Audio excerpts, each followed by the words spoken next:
तर शरद पवार यांच्या या भाकितावर नाना पटोले यांनी देखील प्रतिक्रिया दिली आहे। अनेक प्रादेशिक पक्ष भाजपला वैतागले, त्यामुळे अनेक प्रादेशिक पक्षांना काँग्रेस हा पर्याय आहे असं वक्तव्य नाना पटोले यांनी केलंय।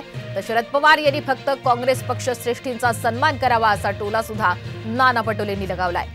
दरम्यान नाना पटोले यांच्याशी बातचीत केली आमचे प्रतिनिधी भूषण अहिरे यांनी। काँग्रेसचे प्रदेशाचे अध्यक्ष नाना पटोले आपल्या सोबत आहेत।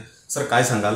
शरद पवार यांनी काल इंडियन एक्सप्रेसशी बोलताना काही प्रादेशिक जे पक्ष आहेत ते लवकरच काँग्रेसमध्ये सामील होतील असा त्यांनी इशारा दिलेला आहे।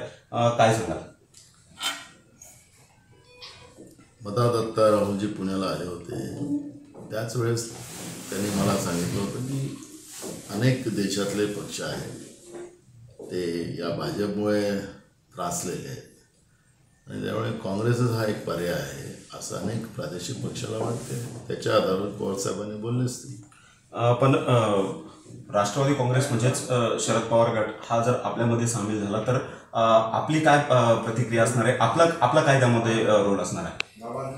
काही नाही, आमचा रोल काही नसला पाहिजे। आमचा रोल एवढाच असला, आम्हाला पक्ष अजून मजबूत होत असेल तर आम्हाला त्याच्यावर कुठलं हे नाही। फक्त एवढंच आहे की आमच्या नेत्या सोनियाजी गांधी आणि राहुलजी गांधींचा सन्मान नेहमी प्रत्येकाने ठेवला पाहिजे। मी तुम्हाला सांगितलं ना, राहुलजींनी मला परवा पुण्याच्या सभेच्या वेळेसच मला सांगितलं की अशी चर्चा देशभरात सुरू आहे। नक्कीच विरोधकांना शह देण्यासाठी महत्त्वाचे प्रादेशिक पक्ष हे लवकरच काँग्रेसमध्ये सहभागी होतील असं देखील काँग्रेसचे प्रदेशाध्यक्ष नाना पटोले यांनी बोलताना आपली भावना व्यक्त केलेली आहे। धुळ्यावरनं भूषण अहिरे, साम टीव्ही न्यूज।